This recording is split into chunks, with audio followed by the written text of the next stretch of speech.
everyone, and welcome to today's webinar titled Unleashing the Power of Non-Viral Gene Editing, Transforming Cell Therapy Development. This webinar is a part of the 6th annual event in the CRISPR virtual event series. I am Kaylee Walk of LabRoots, and I'll be your moderator for today's event. Today's educational web seminar is presented by LabRoots and sponsored by GenScript. For more information about GenScript, please go to www.genscript.com. Before we begin, I would like to remind everyone that this event is interactive. We encourage you first to participate by communicating with other attendees using our live chat feature during the presentation.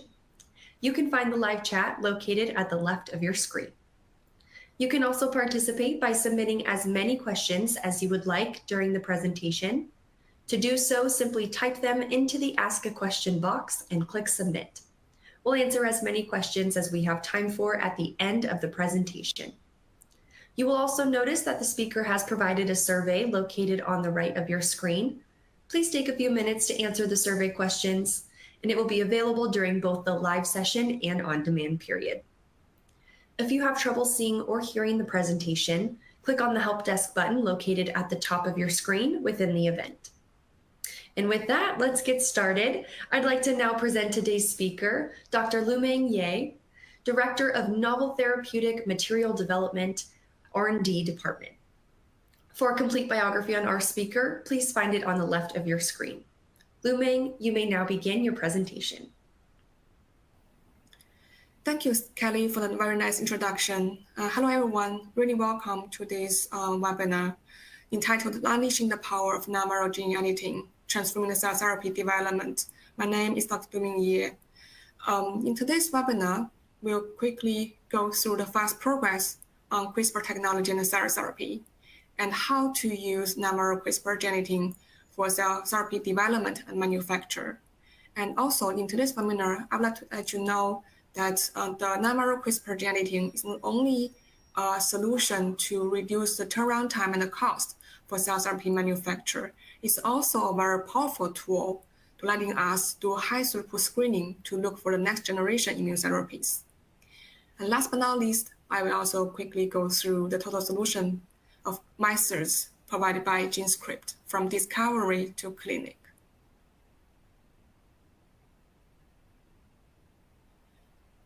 Nowadays, we all agree that cell therapy is a very promising treatment for cancer and infectious disease.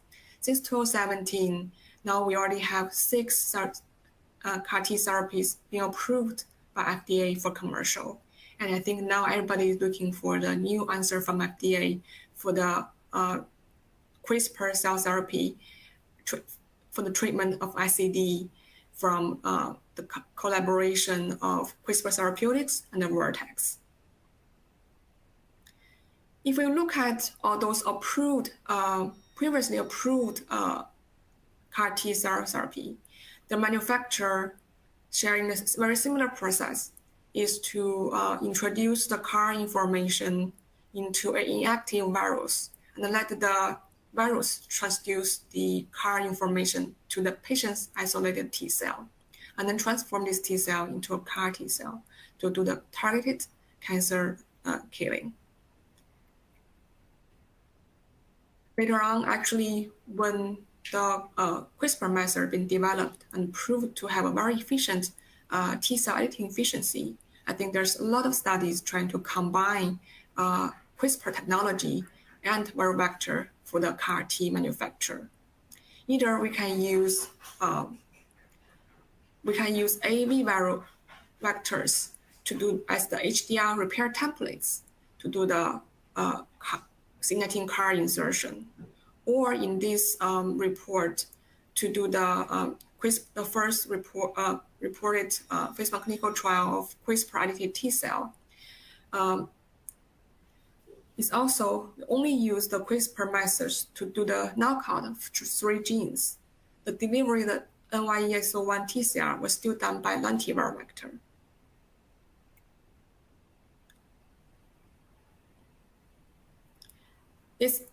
It's okay to manufacture the T cell with multi characters.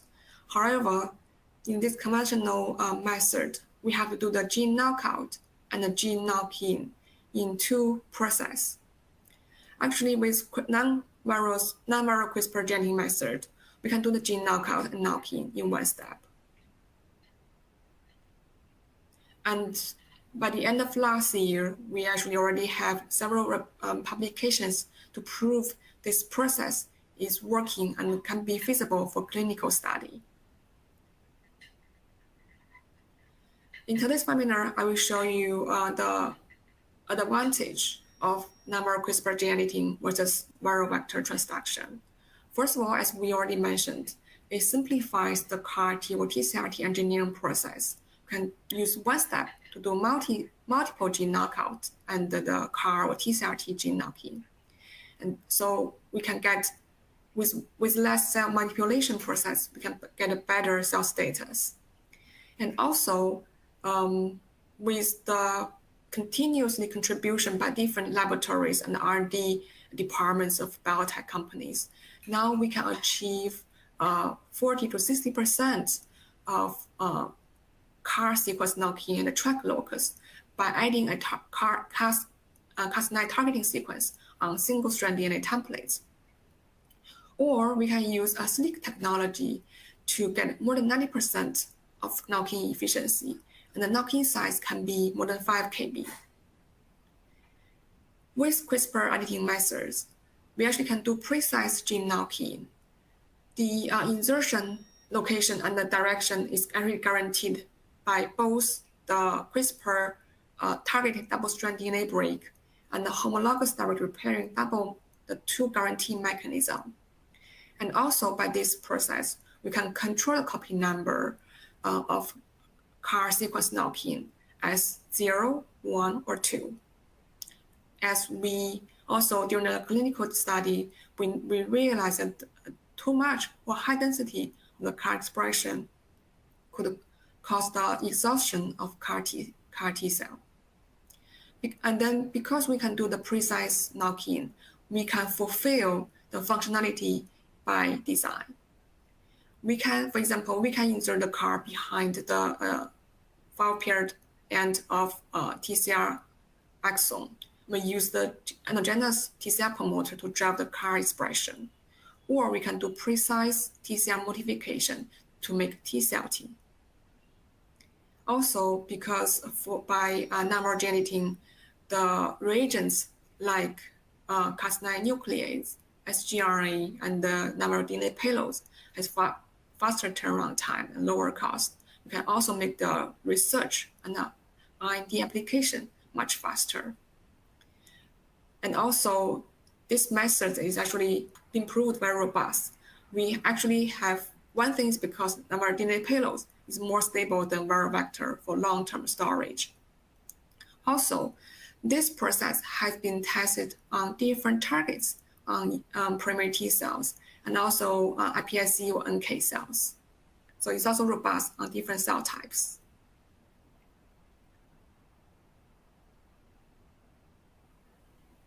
Let's see how to use this method to do cell therapy development. To use non-viral methods, we have to find efficient delivery solution, that is electroporation. To do the non-viral CRISPR gene editing, we first have to isolate the T cell either from healthy donor or patients, and then harvest and activate the T cell. And then we also need to formulate the Cas9 nuclease and the corresponding sgRNA to form the RNP complex. If we only do the gene knockout, this is sufficient.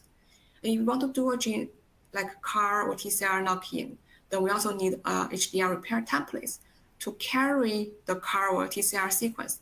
Also put the homology arms alongside to give the direction or insertion site of the sequence insertion. After we mix all this starting material, we can do the electroporation. And if we just knock in a GFP after 2 to 3 days of cell recovery, we can measure the knock-in efficiency and the cellability on flow cytometry. If we knock in a CAR sequence, then we can wait for 5 or longer times for the insertion efficiency and expression level measurement.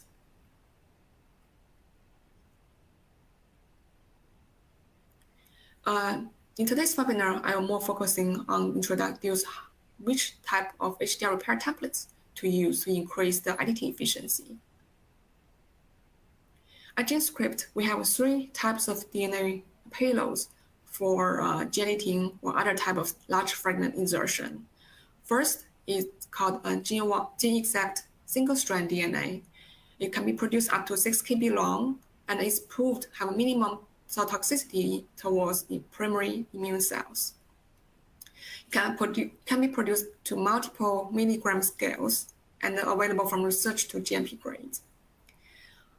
And then if we want to look for larger fragment insertion, there's also gene-1 dsDNA with closed-end linear dsDNA format available.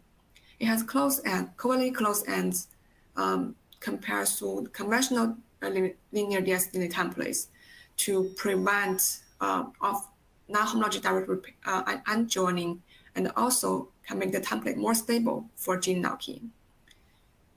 It's also available from research grade to GMP grade. And for larger sequence knocking, we have a supercoiled circular dsDNA format called GenCircle. It has a minimized backbone with only 400 BP, and it can carry larger content to do gene insertion via transposon system. First, let me introduce the gene-exact single-strand DNA. It's actually produced from gene-synthesized and verified double-strand DNA templates. And then we use a rolling circle amplification manner to produce the single-strand DNA concatenator in a linear amplification method to ensure the sequence fidelity. And then we also use an enzyme cutting step to separate the target single-strand DNA product and also the adapter sequences, and then uses a filter site exclusion to filter out the adapters.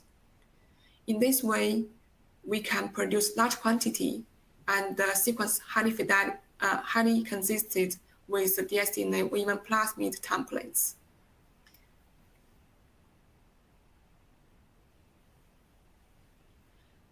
In this year, there's a new publication available on Nature Biomedical Engineering.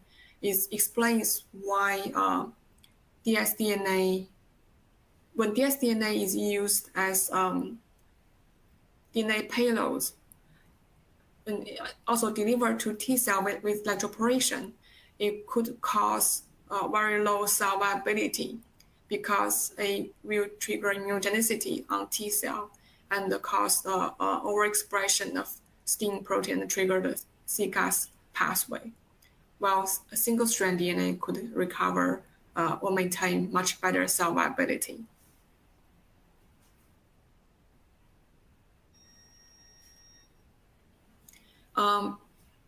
For in-house study, we also can prove that with 2 models, either to insert a GFP at the Rabi level A locus or insert a GFP at the track locus, we compare single-strand DNA with gene-1 and PCR products to see the knocking efficiency. We can see that in both cases, we can get a higher knocking efficiency by putting more single-strand DNA donor. While for dsDNA payloads, the more DNA templates we put in, the lower the knocking efficiency will drop due to the decreased cell viability. At the end of 2020, when we can manufacture single-strand in a large, higher quantity, we also more and more laboratories realize the power of or the advantage of single-strand DNA on T cell editing. And then we have the UCSF group adding SSCTS design on single-strand DNA to combine the power of using Cas9 RMP, the NLS modification, to drive and increase the DNA template delivery to nucleus, also protect the single-stranded stability to get much higher knocking efficiency with single-strand DNA. Also, most importantly, to keep the balance of knocking efficiency and the cell viability. Also, by Editas, they also use the single-strand DNA for their method, a technology called the SNEAK method. That is to insert the CAR information at the FDH or other essential genes. So only using a counter selection way, so only the accurately corrected or HDR repaired T cell will survive and further enrich in the cell population. The uncorrect editing one will be cleaned out during culture to get much higher, even up to almost 90% of knocking efficiency. And also, there are also groups can using single-strand DNA templates to further modify the prime editor instead of using the RNA-dependent DNA polymerase, but you fuse the Cas system with a DNA-dependent DNA polymerase and using single-strand DNA as repair templates to increase the editing efficiency. And here we also, at GenScript, we also optimize the electroporation process. We can also achieve almost 40% of JP knock-in efficiency at iPSC at Lumeng Ye locus. And we can see we can also have double allele knock-in. Also, with proper cultivation of NK cells, we can also achieve quite nice, more than 70%, 30% of knock-in efficiency on NK cell. And we can see in NK cell also we can achieve nice cell editing efficiency and survivability actually with single-strand DNA and also CTS modification. And we also realize for some certain targets, we can get higher knock-in efficiency or even can using the electroporation enhancer. But in some cases, we can't use this electroporation enhancer because the target is quite essential for the T cell, for NK cell. Moving to linear double-strand DNA, we actually got inspired by 2 articles published by the end of 2019 that they saying using modified PCR to prepare PCR linear PCR DNA templates, they can get a better knock-in efficiency because the modification at the end make the dsDNA more stable. With this inspiration, we decided to produce linear double-strand DNA templates as the Gen1 format with 2 close ends at the end. So it could be more stable than the blunt and linear dsDNA as PCR amplicon or linearized plasmid. It also minimizes residual sequences. And most importantly, the close ends can prevent NHEJ and improve stability. Also, with this DNA format, we can do large scale and GMP compliant manufacture. So when we receive the sequence either for gene expression cassette or the HDR repair templates, we will add in 2 new adapter sequence at both ends and then send it for gene synthesis and the sequence verification and then clone it into a universal production vector.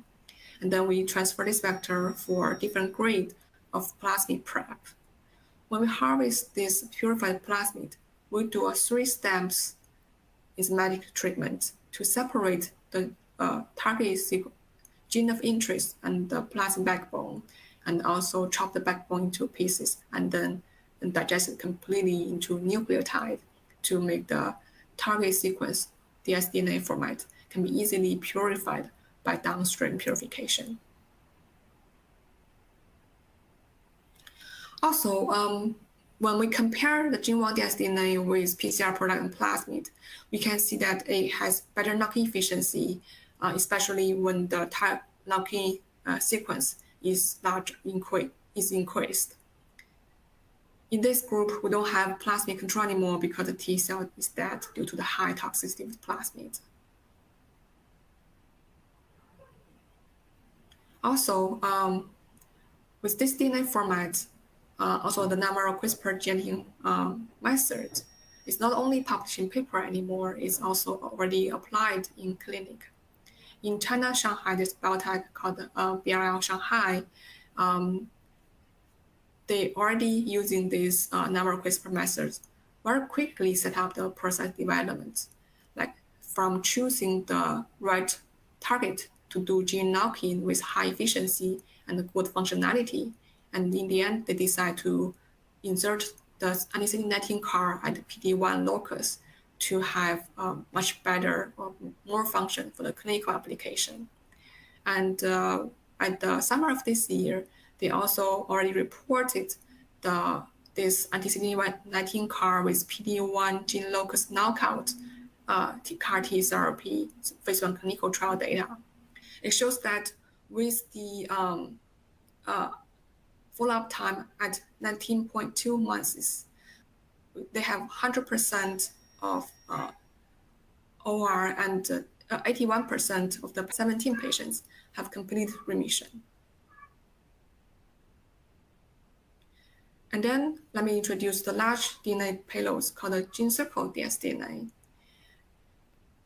We have a proprietary plasmid vector that can carry the gene of interest, and then we will use an intermediate step, induce the recombinase, and then separate the gene of interest and contains very small RNA, and then separate the rest of the backbone.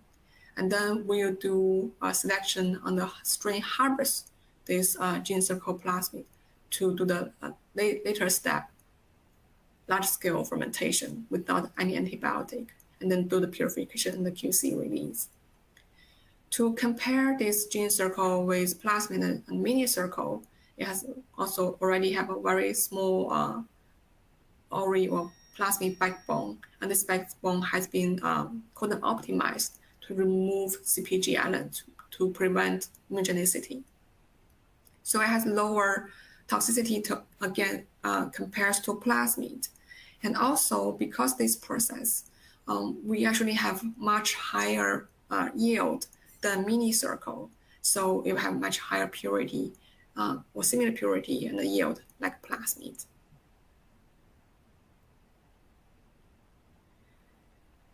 This DNA payloads can carry much larger DNA fragments. So it's really, and also with this very small backbone structure, it's really suitable for transposon-based gene editing for gene knocking. Here we have also in-house testing to test either to use plasmid or GenScript to deliver the expression of transposase or the gene of interest. And the result is when we use GenScript to carry both transposase expression and the gene of interest, we could get the highest knocking efficiency because the solubility is the best. Also, we try to deliver more CAR sequences, like to learn from a few literature studies to design loop CAR, dual CAR, or tandem CARs to extend the insertion content. And then we can overall get about 20% knocking efficiency. And also the expression level of the CAR is also consistent with the GFP that we fused in the end. Beyond CD19 CAR and the BCMA CAR, how can we use this method to looking for new modalities? We've been talking about a lot the hope to have allogeneic T-cell therapy, but in this way we have to optimize several targets. For example, we have several genes to knock out to improve the T-cell function and also prevent the graft host problem. And also for the CAR design itself, there are so many combinations we can test and find a better function design to do the gene knocking. How can we find the best solution quickly? In the paper published by Dr. Brian Shai, he actually already using the number of CRISPR gene methods and also compares the different DNA payloads to see the knocking efficiency. And in this way, we can use different array or libraries to do the screening very fastly.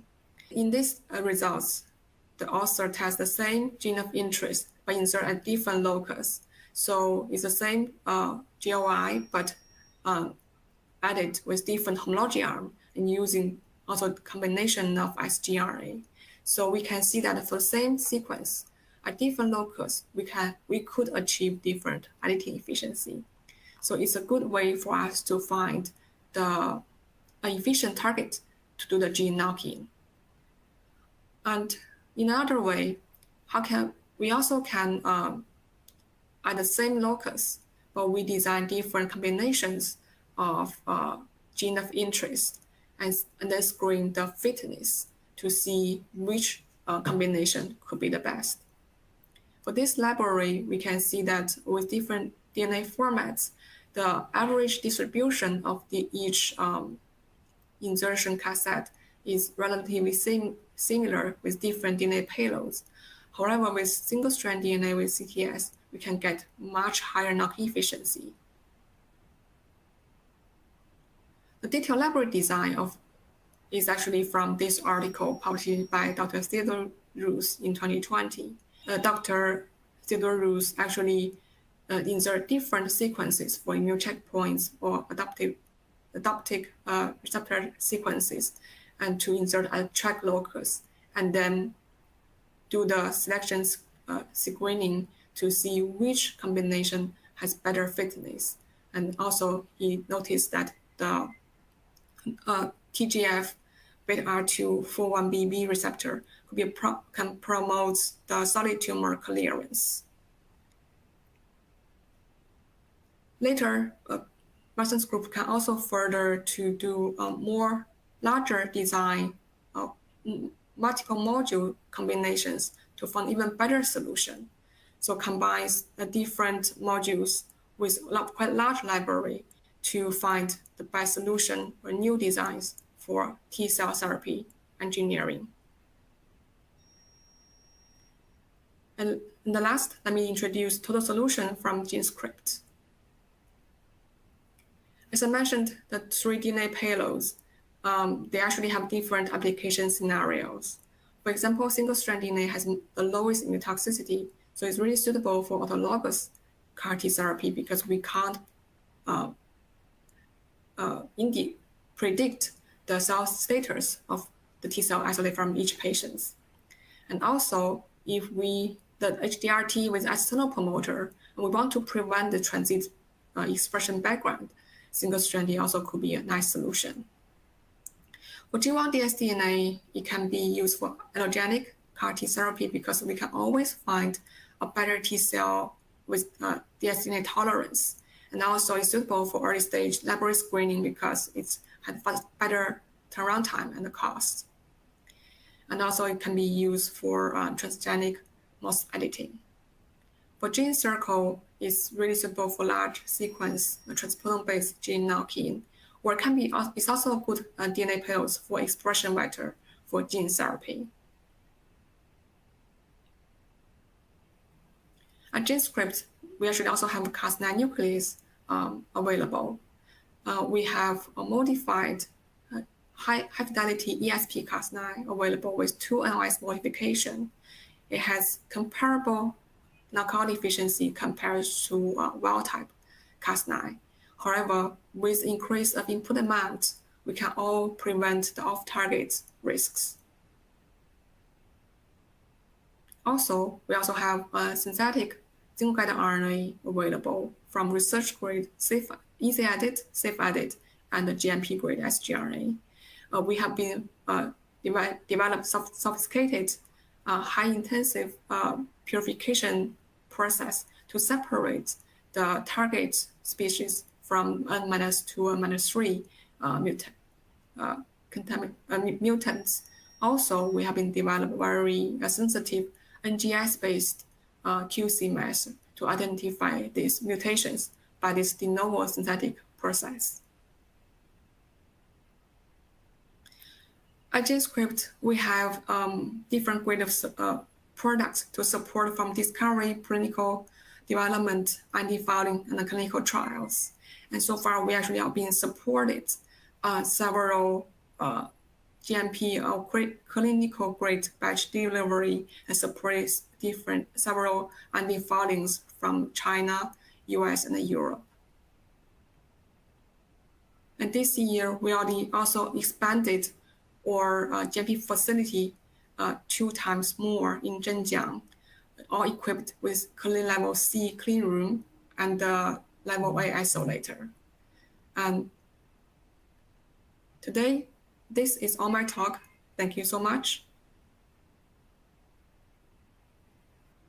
Thank you, Lumeng, for your informative presentation. We will now start the live Q&A portion of the webinar. So to our audience, if you have a question that you'd like to ask, please do so now. Just click on the Ask a Question box located on the far left of your screen. All right, let's get started. We've already got some great questions coming in from the audience here. And this first question asks, which of the 3 DNA payloads that you introduced would you recommend choosing? I think it's actually quite nice and a bit complicated question. For example, in today's introduction, we talk about different type of gene cell therapy editing solutions. For example, if we were looking at the primary T cells or iPSC cells that are sensitive to the toxicity of dsDNA, then it's better to choose single-strand DNA. In some cases, if we were working on cell line engineering, then the linear or circular dsDNA would be a better solution. And especially when we're trying to do a large fragment knock-in, like up to 6 kb, then also probably choosing the transposon system, then GenScript will be a better choice. It really depends on the design and the cell we choose to edit. Great, thank you. My next question for you asks, what step can we take to prevent the off-target associated with CRISPR gene editing? I see. I think for CRISPR gene editing, off-target is always an issue that we like to prevent at the very beginning. Generally, there are actually 3 steps. I think first of all, the most important thing is like we do a very nicely design and guide RNA to choose the one with high cutting efficiency, and we can predict there's no off-target risk.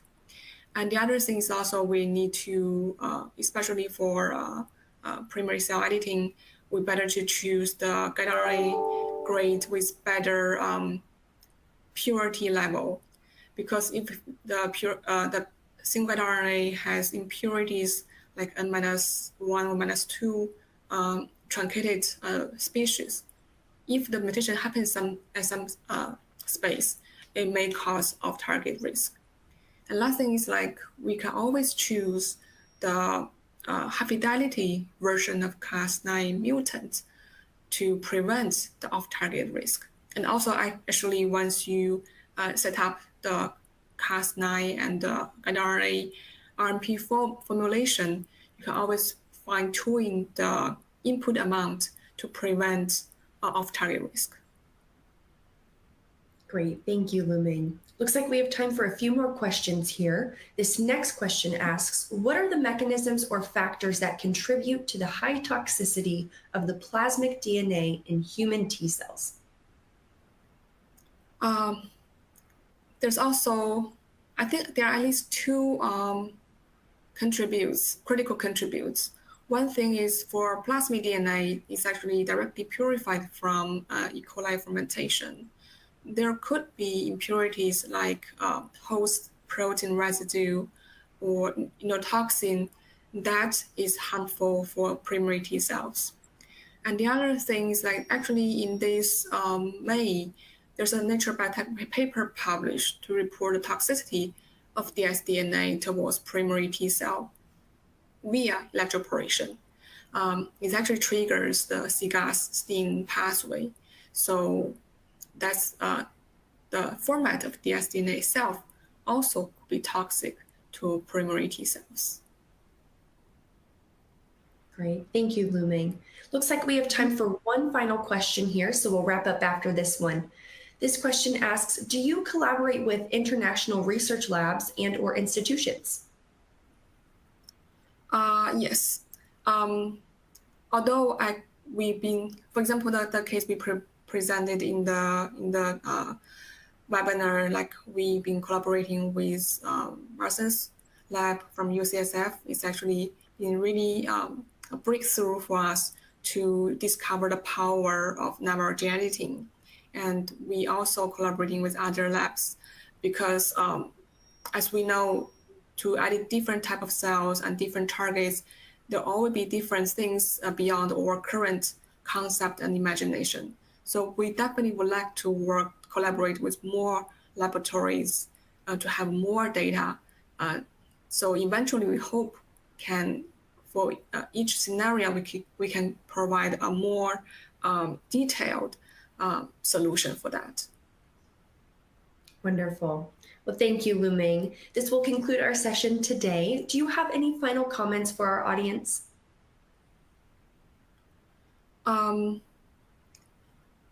Yes, I think for nanometer gene editing, I think back to like 3 years ago, we were still struggling with the editing efficiency, but it's really actually a lot of groups collaboration, like UCSF lab to design methods to improve the DNA delivery efficiency, and also like Adidas, they designed SNEAK methods to increase editing efficiency. Now we really have a feasible solution to use CRISPR nanometer gene editing for cell therapy development. And also we saw a lot of big companies like Thermo Fisher, Lonza, and Maxcyte. They developed really state-of-art GMP grade electroporation platform, so make this solution feasible for clinical application. So definitely we at GenScript would like to work with more collaborators to further optimize this solution for cell therapy development. Great. Well, thank you again, Dr. Lumeng Ye, for your time today and your important research.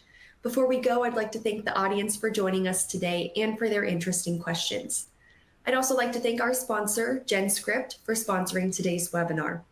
Questions we did not have time for today and those submitted during the on-demand period will be addressed by our speaker via the contact information you provided at the time of registration. This webcast can be viewed on demand for 2 years until November 1st, 2025. LabRoots will alert you via email when it's available for replay, and we encourage you to share that email with your colleagues who may have missed today's live event. So until next time, take care, everyone. Goodbye. Goodbye.